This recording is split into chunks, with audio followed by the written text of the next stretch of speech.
Como que foi estudar quarto período de Psicologia na PUC Paraná? Olá, meu nome é Paulo Pagani, sou acadêmico de Psicologia e hoje irei compartilhar com vocês como foi estudar as 5 disciplinas que tive no quarto período de Psico na PUC Paraná. Elas irão aparecer no começo de menos importantes para mais importantes. Lembre-se, deixe seu gostei no vídeo, inscreva-se ativando as notificações para não perder a quinta parte da análise do meu quinto período. Postarei quando finalizar, porque atualmente estou no quinto.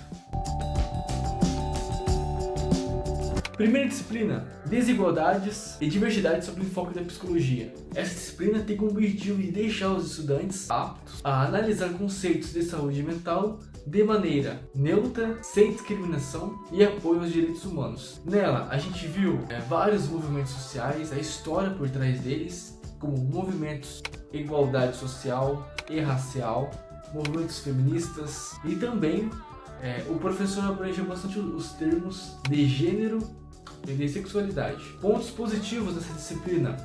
O professor tem uma boa didática, o professor Remon. Acredito que essa disciplina faz jus ao nome, a gente consegue ver bastante desse material sendo exposto nas aulas. Essa disciplina ela tem principalmente como foco sair do senso comum desses temas, esses temas um pouco mais políticos, às vezes até um pouco mais polêmicos, e trazer para uma visão um pouco mais científica. Então, o que a literatura fala sobre a sexualidade, de fato, sobre os movimentos sociais, de fato, quais são os prós, quais são os contras. Então, tudo isso a gente vê nessa disciplina, tá? Pontos negativos que eu não gostei foi mais a respeito de que essa disciplina ela está muito no guarda-chuva da psicologia social.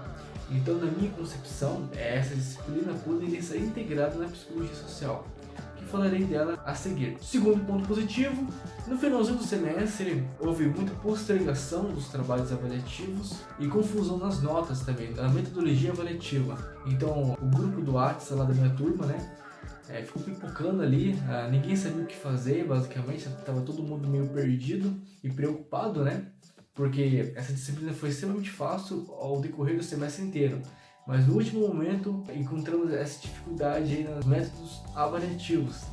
Foi até um pouco engraçado, mas deu tudo certo. Segunda disciplina, psicologia social. Essa disciplina ela já abrange um pouco menos do macro e um pouco mais do micro, que é o indivíduo. Então, ela estuda a construção do indivíduo em decorrência do seu relacionamento por meio das interações sociais e também identificando o raciocínio sistêmico. O raciocínio sistêmico nada mais é do que tentar identificar padrões de comportamento. Então, por exemplo, se eu sei que o indivíduo ele está alocado em tal região, eu sei que há uma previsibilidade dos comportamentos dele a partir daí. Mais ou menos isso. Essa é uma disciplina extremamente importante na psicologia social. Os pontos aí em gerais, Tivemos uma boa professora chamada Lúcia, ela explicou muito bem a disciplina. A gente teve que fazer um diário de campo, basicamente, mas sem o campo, só o diário. Era um caderninho verde, vou colocar aqui na tela. Basicamente, a gente anotava tudo que acontecia durante as aulas, palestras, trabalhos, leituras também. Então todas as minhas leituras eu deixei anotado no caderninho, foi distribuído para todos os estudantes. E esse caderninho era avaliativo. No final do semestre, ela recolhia e dava a nota final. E esse não era o único método avaliativo. Também tinha os seminários e outras provas em geral. Foi bem tranquilo a disciplina, não achei dificuldade. É mais tentar identificar a importância dela muitas vezes, porque como que tem muita teoria, acaba que no final do semestre cansando um pouco assim. Uma sugestão que eu dou é que eu gostaria que o diário de campo fosse digital. Eu acho que seria um pouco melhor do que ser à mão, porque eu entendo que escrever à mão incentiva o aprendizado, mas na minha experiência e no que eu observo é que o estudante ele opta se ele vai aprender ou não, independente se ele está escrevendo ou está digitando. E também eu realizaria uma integração dessa disciplina com desigualdades sociais, porque eu acho que tem muito a ver, tem muita correlação e deixaria as disciplinas um pouco mais dinâmicas, Terceira disciplina, análise experimental do comportamento. Então essa é aquela disciplina famosa que todo mundo conhece, até quem no curso de psicologia sabe, é a disciplina do rato. A gente teve o rato Sniff, a gente utilizou um programa, não foi um rato de verdade, porque atualmente o Conselho de Ética já não permite mais isso. Foi uma disciplina um pouco mais difícil aí, eu acho uma das mais difíceis que eu tive até então. Como que ela funciona, A gente realiza as aulas práticas em um laboratório específico e é disponibilizado para um grupo de até 3 pessoas no notebook.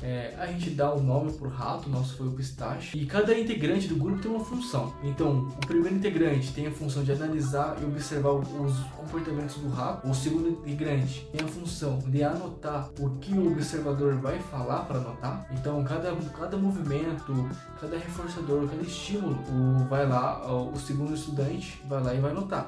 E o terceiro, ele vai ficar responsável de cronometrar o tempo de comportamento e reação do rato. E além dessas aulas práticas, também tivemos a parte da teoria também explicando mais os conceitos novos aprendidos. Conforme o avanço das aulas, a gente pegava esses conceitos e adicionava nas aulas práticas. Então a gente fazia a observação e dentro dessa observação colocávamos no relatório final. Se eu não me engano, foram 4 relatórios finais que realizamos ao decorrer do semestre, e esses relatórios, esses dados adicionávamos no relatório final e levantávamos em forma de gráfico ali mostrando as contingências e as variantes dos estímulos externos influenciando o comportamento final do rato. Então isso é basicamente para a gente entender que o ambiente molda o comportamento. Eu gostei da disciplina no geral, só os novos conceitos que eu aprendi achei um pouco confusos. Depois estudando sozinho, eu aprendi que são mais simples do que complexos, porque na aula parece algo um pouco mais complexo, eu senti, mas quando você aprende é algo bem tranquilo. A maior dificuldade foi a prova objetiva, que foi no final do semestre. Os relatórios em si tem um nível de dificuldade moderado. Ela não é muito difícil, só que tem muitos detalhes, então não é uma coisa que você pode fazer assim de forma rápida e prática. Então tem que dedicar um tempo para isso. E se você estiver gostando do vídeo, não se esqueça de deixar um gostei nele, ajuda demais o canal. Olha a disciplina Estratégias de Avaliação Psicológica. Essa disciplina, dentro da triagem de disciplinas de avaliações psicológicas, é a mais prática dentre elas. Discutimos vários testes psicológicos ao decorrer do semestre e a gente fez um trabalho muito legal de workshop. A sala foi dividida em vários grupos e cada grupo ficou destinado a apresentar um teste para os próprios estudantes. E a professora passava pelos grupos avaliando. O meu, no caso, eu tive uma boa experiência com o teste SUM-R 640 e entre outros testes também, como o FP2, o Vitória Fatorial de Personalidade e mais alguns de inteligência. Eu gostei bastante que a estrutura da PUC oferece pra gente vários testes em uma sala específica. Claro, esses testes não podem ser vazados, não pode tirar fotos, enfim. Quinta e última disciplina, Neuropsicologia. A minha disciplina favorita até o momento de todo o período de curso. Era uma disciplina que complementa bastante as estratégias de avaliações psicológicas, paralelamente. Então, conforme a prof. Daniela de estratégias ensinava para nós, o prof. Rafa dessa disciplina frisava. Claro que em situações e contextos diferentes, mas o mesmo raciocínio, Tanto é que o professor Rafa falava bastante do conceito da neuropsicologia, chamado de diagnóstico diferencial. Esse diagnóstico consiste em mapear o entendimento macro dos sintomas do paciente e levando em consideração o seu histórico, situação de vida, idade, entre outros.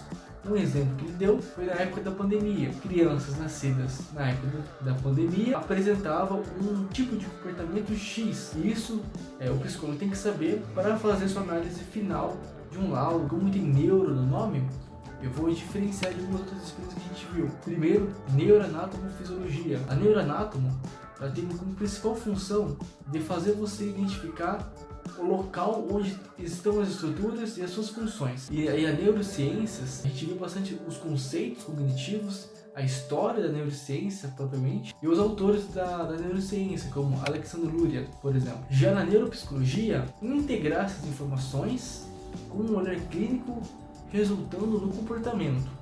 Então, basicamente, ela vai falar muito mais sobre patologias neurobiológicas, doenças, enfim. Vimos também bastante meios de identificação dessas doenças neurodegenerativas e principalmente como aquela estrutura vai influenciar no comportamento final do paciente. Agora eu quero saber de você. O que está achando do seu curso de psicologia? Você está no terceiro período, quarto período? Comente aqui embaixo, eu respondo todo mundo. E não se esqueça de deixar o seu gostei, inscrever no canal, ativando as notificações para não perder a minha quinta análise do meu quinto período de Psico na PUC Paraná. Tá bom? Obrigado e até a próxima.